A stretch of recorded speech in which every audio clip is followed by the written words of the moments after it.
ข่าวซ้ำมานังภายใต้เมื่อในติมาลาถึงจุ้มลิปากูซิน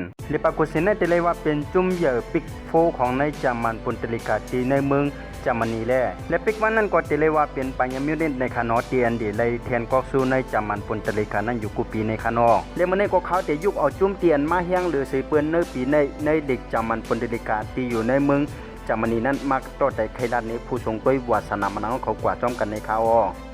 นี่นั่นก็เป็นจุ่มลิปากุสินในคาเลโนติมาเฮียงหรือสีเปืนในปีในตีลงเข่งกับยอดถึงเป็นเศร้าเอ็ดไว้ยก็ไปซุ่มไผ่เสปไว้ยก็อยู่เป็นที่1โฮเทลในจามันปนตลิกาอยู่ต่อถึงวันเมื่อในคานอว่าขามาเจอขึ้นเด็กใหญ่ในยุโรปเหมือนจังหนังอังกฤษพรีเมียร์ลีกในก็มีจุ่มเตียนซุ่มปืนกว่ายกูจุ่มแลในลีกสเปนลาลิกานั่นก็ตีเลยว่ามีจุ่มเตียนซุ่มปืนกว่ายกูจุ่มในคานอพอมาด้วยอิตาลีซิลีนั่นก็ตีเลยว่ามีจุ่มเตียนซุ่มปืนกว่ายกูจุ่มเหมือนกันในคานอกวยกันในจามันปนตลิกานั่นก็ตีเลยว่าคึดลิปากุสินในจุ่มเดียวในคานอที่ไปซุ่มเผอแถมมือวันเสาร์ที่ป่นมาในก็ไปเป็นการเอาปี้เหมือนจังหนังไปยมิวนิตในคานอจุ่มเตียนไล่แทนก็สู้กว่ามือปีป่นนั้นไล่ถึงเป็น3โซนในคานอแต่ถ้าจุ่มเขานั้นก็มีเอ็นเฮียงขึ้นมาแทงในคานอจะเลยว่าปุ่นตาติมาจุกตีในไรในก็อ่ำใจลงง่ายในคาเล่ย้อนไปว่าจุ่มเขาอ่ำไรมีเงินทุนนำปุ่นตาเตซี่เอาผู้เรียนชื่อเสียงใหญ่เข้ามาอยู่ในจุ่มในคานอเมื่อป่นมาในปี2023นั้นดูสิว่าจุ่มเขานั้นได้เงินลงทุนตา80ล้านปอนด์กวยแลไปว่าสังซี่เอาตัวผู้เรียนบักนางเหมือนจังหนังตีกันไรอันอยู่ในเวสต์แฮมยูไนเต็ดอันค่ายเข้ามาอยู่ในอาร์เซนอลเมื่อปีป่นนั้นก็ไปได้ลูกก่อน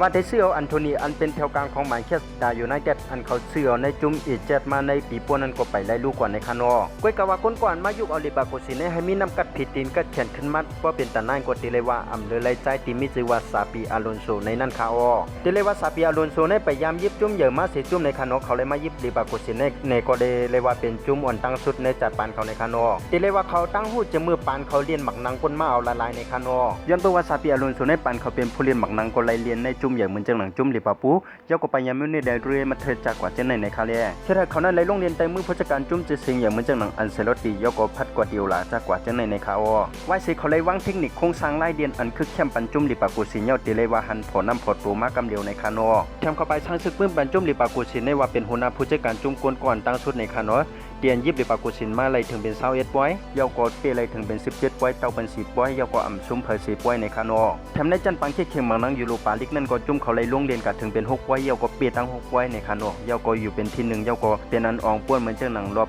แมงฮูบกันสิกาไปในรอบ16จุ่มเยาในคาอ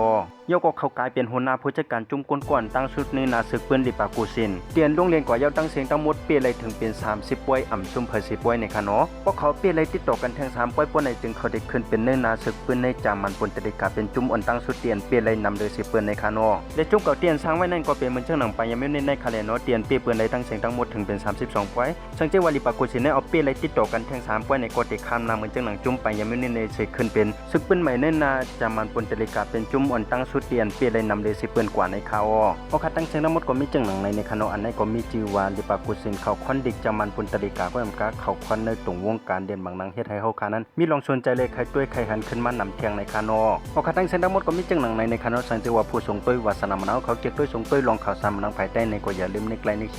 ยกก็ฝากติดตามบันทึกของ YouTube ข่าวสารมะนาวภายใต้ครับของในคานอไม่สงค่า